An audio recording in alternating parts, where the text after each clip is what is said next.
Alright,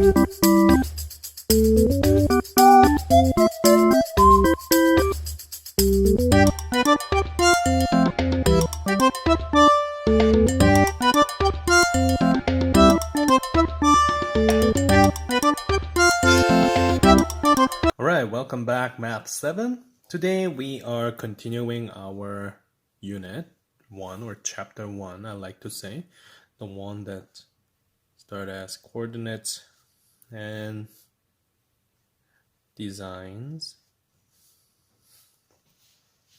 As you may notice, coordinates and design require graph paper, as it's quite obvious. It doesn't matter the size of it. Like, you can buy the 100 paper package, which is about $2 or $3 or something like that.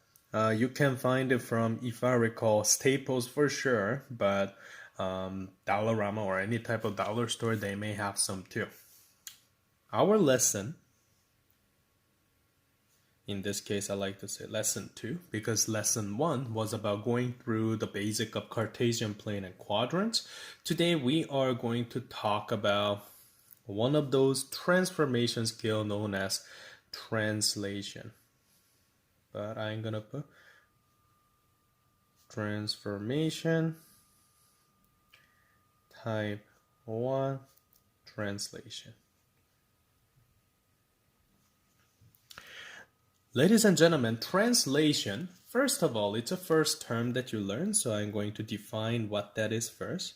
Translation means we are moving an image and coordinate side by side or up and down. So it is basically a slide along a straight line. And that means you slide things left and right. So along x-axis, which is horizontal, or along y-axis, which is vertical. So along x-axis, we can move things, or along y-axis, we can move things. We're going to do both cases. We're not going to combine those two yet, but that will be the next lesson, which is a little bit more complicated stuff. In order to understand about this translation, you need to understand also that we have original image or coordinate, and we're gonna have after translate. So that's a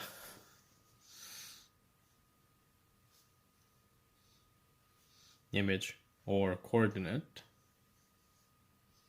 after the translation.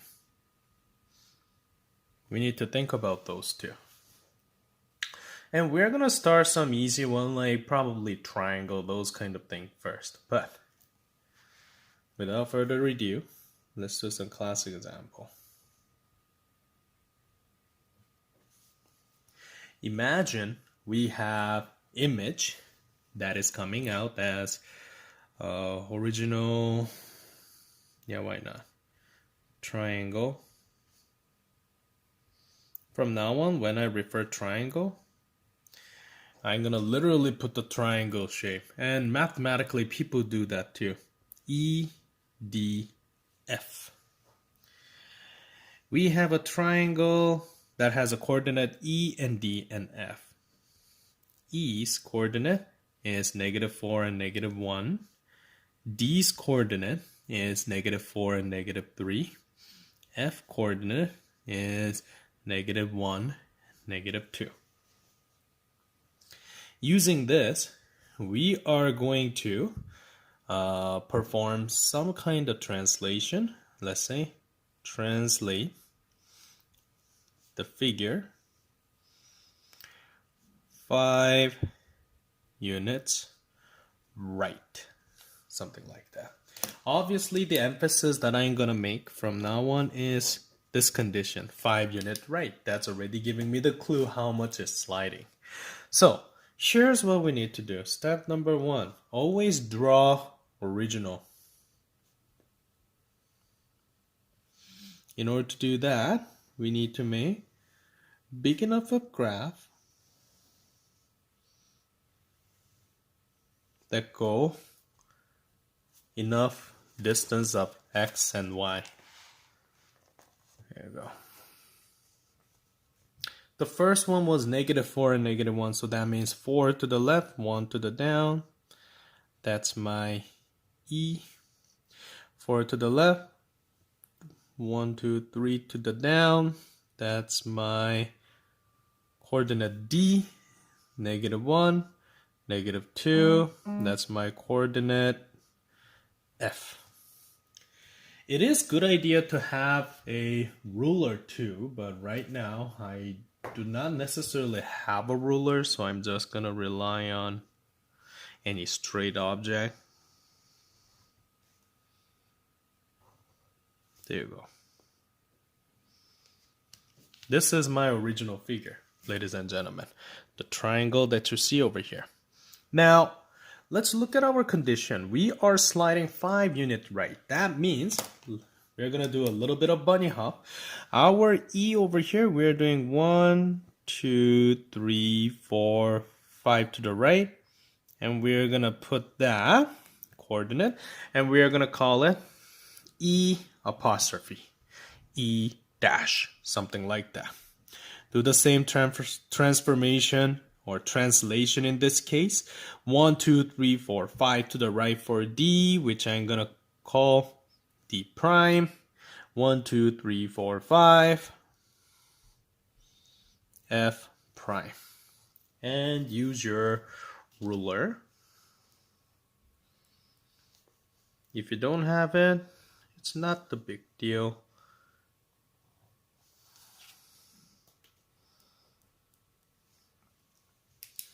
And create the new image. So, first step was draw the original, as I wrote in here. Second step is basically apply the translation.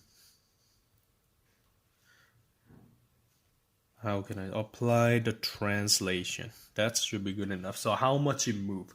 And third, construct a new image or figure. And fourth step is we are going to write down, new coordinates. That's what you need to do. So that means our new figure, E prime, D prime, F prime, we are going to write down our new coordinate. From the origin over here, 1 to the right, 1 to down, so that's 1, -1.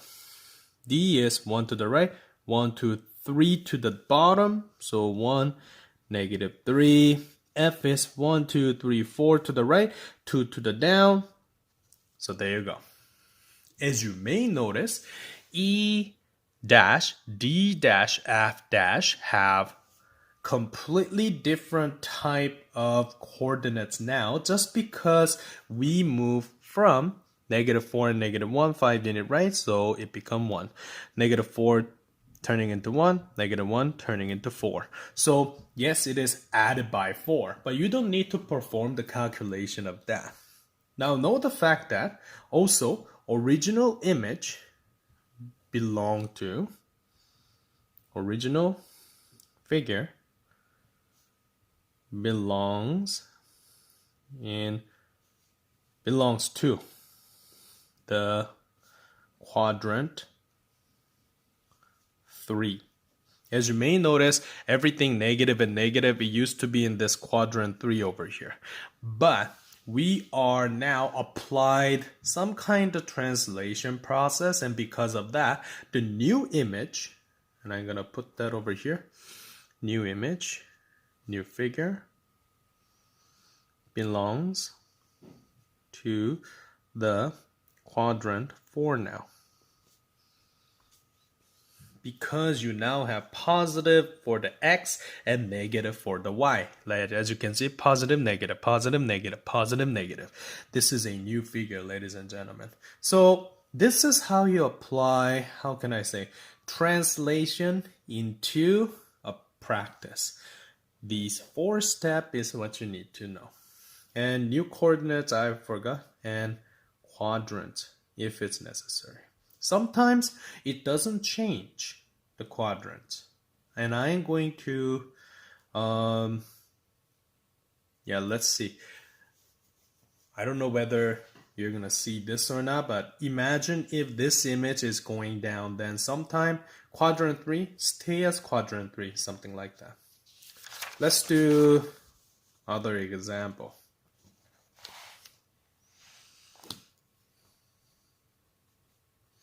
Classic example number 2.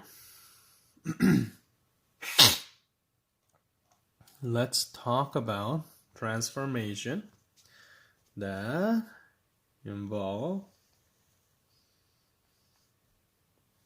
some vertical movement this time.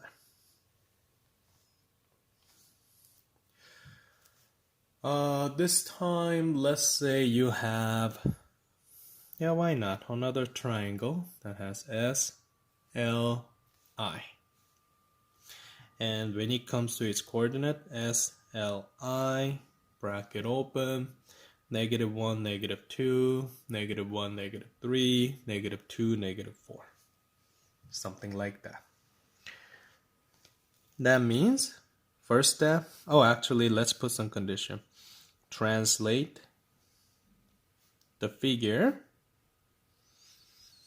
why not, 4 units up. Transform the figure 4 units up. So, let's do original. Draw the original diagram. -1 and -2, 1 to the left, 2 to the down, that's coordinate S. 1 to the left, 3 to the down, quadrant 3 for L, -2, 1, 2, 3, 4, -4, that's quadrant for I. So you may notice that I have this figure over here. Little horn looking triangle. So, or obtuse triangle, because this angle is bigger than 90, which we're going to learn in geometry unit. But in any case, we have S, L, I. We are going to move 4 units up. So that means you're just basically doing the bunny hop. S, you're moving 4. 1, 2, 3, 4 to the up. That's my new coordinate. Gonna call it S prime. L, 1, 2, 3, 4. Same thing. I, 1, 2, 3, 4. New coordinate I. So, long story short, as you may see, I have a transformation happen from one location to another location. It is quite distinct. First of all, the quadrant 3 was the one that had that figure belong to. Now, the new figure is located on quadrant 2 because of that vertical movement. Now, the new triangle for S prime, L prime, I prime is, and you need to put your new coordinate. Where was I? That's 0, -2. Because it's a long x-axis. So technically this point itself doesn't belong to quadrant 2 or 3 because it's lying on the number line, which is y and x over here. However, the entire figure, if you look at it, it belongs to quadrant 2. L, which is -1, +1, and -1 and +2. This is our new figure's coordinate. And as you may notice, we have quadrant 3 that belong for the first image, but now we are having quadrant 4 because of that transformation. So this is today's lesson, a simple translation of the figure. I want you to do the practice problem that I'm giving you as a homework right after this.